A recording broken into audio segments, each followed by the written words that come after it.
갈라디아서 3장 10절에서 14절 말씀입니다.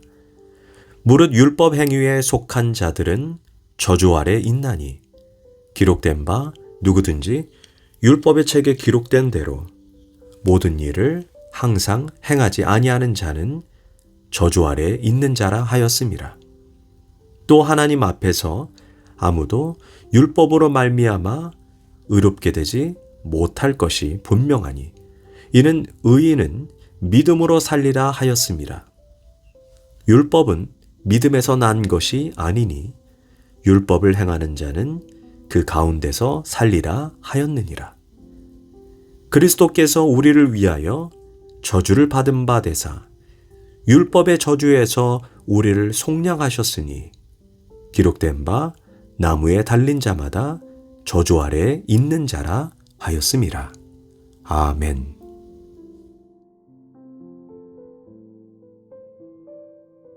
할렐루야, 오늘도 좋은 날입니다. 갈라디아서 3장 10절에서 14절 말씀 묵상입니다. 오늘은 믿음입니까? 행위입니까? 라는 제목으로 말씀을 나누도록 하겠습니다. 사람이 어떻게 하나님께 나아가느냐? 이 문제를 놓고 유명한 신학자 니그레는 아가페와 에로스라는 책에서 이렇게 말했습니다. 하나님께 나아가는 길은 두 가지이다. 첫째는 내가 하나님께 나아가는 것이고, 둘째는 하나님이 직접 내게 찾아오는 것이다. 인간이 하나님께 나아가는 길이 에로스라면 하나님이 인간에게 오시는 길이 아가페다. 아가페와 에로스는 똑같이 사랑입니다. 아가페는 하나님께서 우리에게 내려주는 사랑이고, 에로스는 우리가 하나님께로 올라가는 사랑입니다. 모든 종교가 진리를 찾기 위해서 몸부림을 칩니다. 불교의 고행과 수행은 대단한 에로스입니다.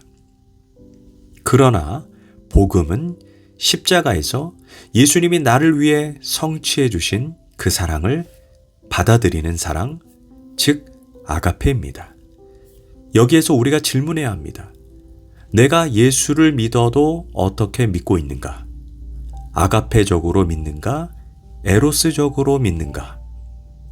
그 은혜와 사랑에 감격하며 나아가는가? 아니면 내가 몸부림쳐서 은혜를 받겠다고 하는가?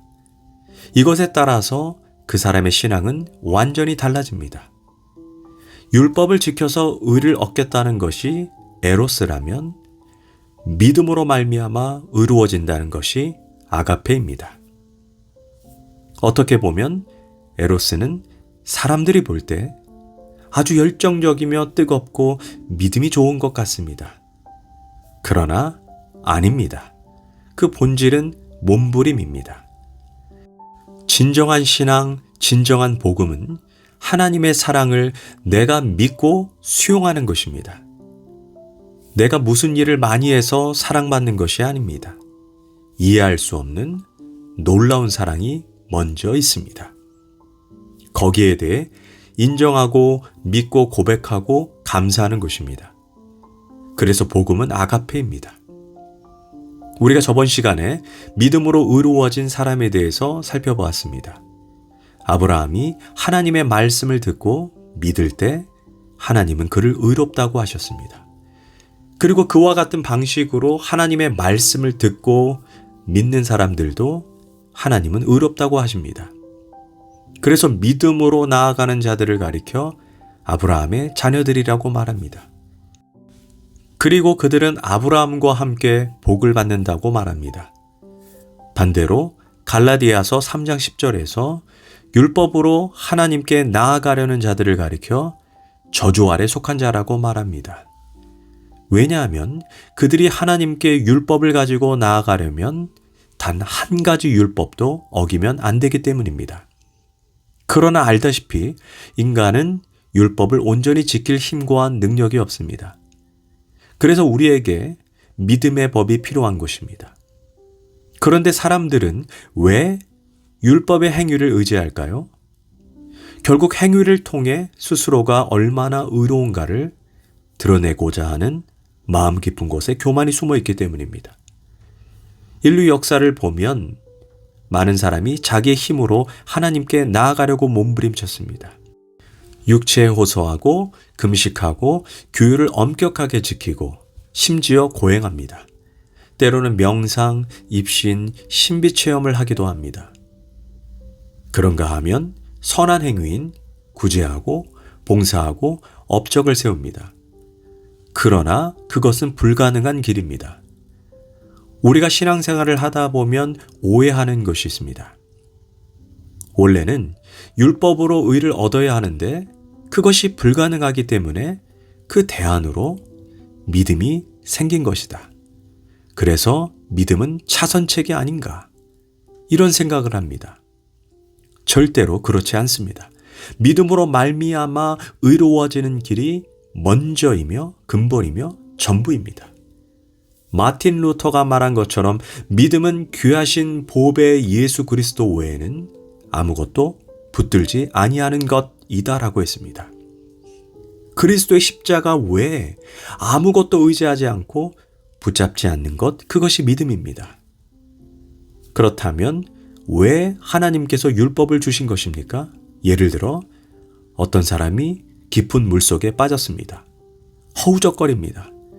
그런데 그 사람에게 당신이 이제부터 착하게 선하게 살면 구해주겠다라고 조건을 내건다면 그는 아마 그 말을 하기도 전에 죽게 될 것입니다.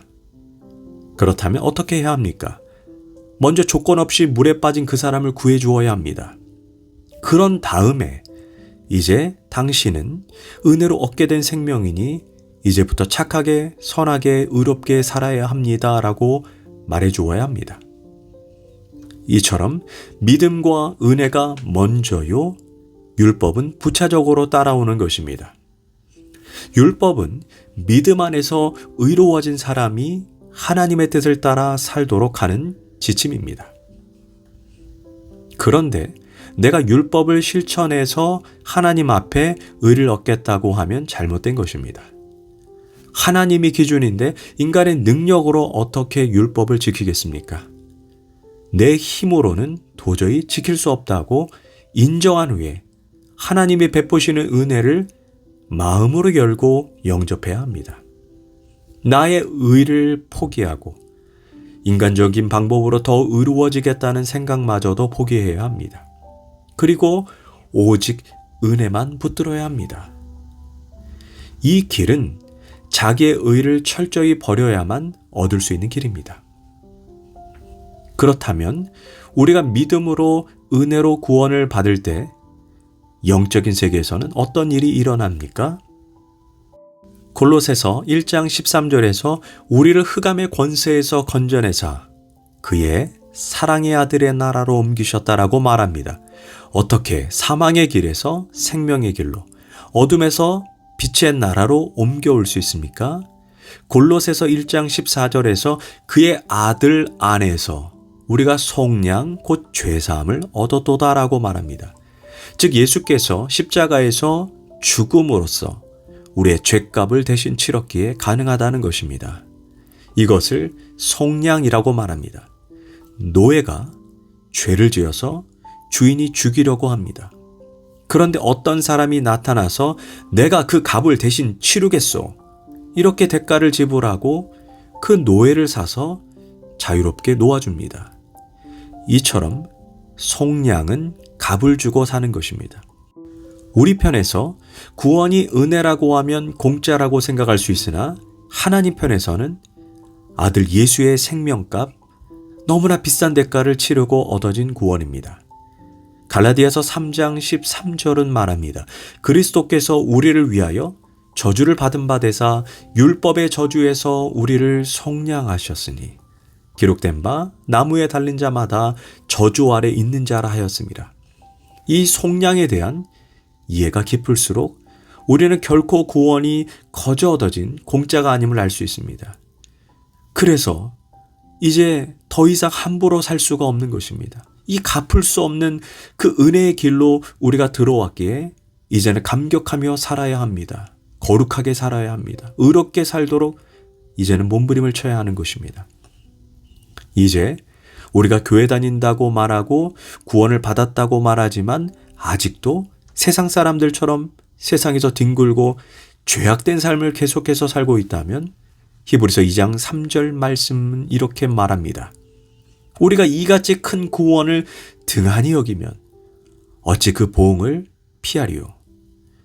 이제 우리는 은혜로 받은 구원, 이 땅에서 은혜 받은 자처럼 살아야 합니다. 기도하겠습니다. 하나님, 나의 의로, 나의 노력으로 도저히 하나님의 의에 도달할 수 없음을 깨닫게 해주시니 감사합니다. 오직 그 십자가에서 나의 죄를 위해 율법의 저주를 받고 속량하신 예수님을 내 마음의 구세주로 받아들입니다. 그 은혜를 주심을 감사와 찬양으로 영광 돌립니다. 이제 그분의 의를 덧입어 은혜의 보좌로 달려갑니다. 예수님의 이름으로 기도합니다. 아멘.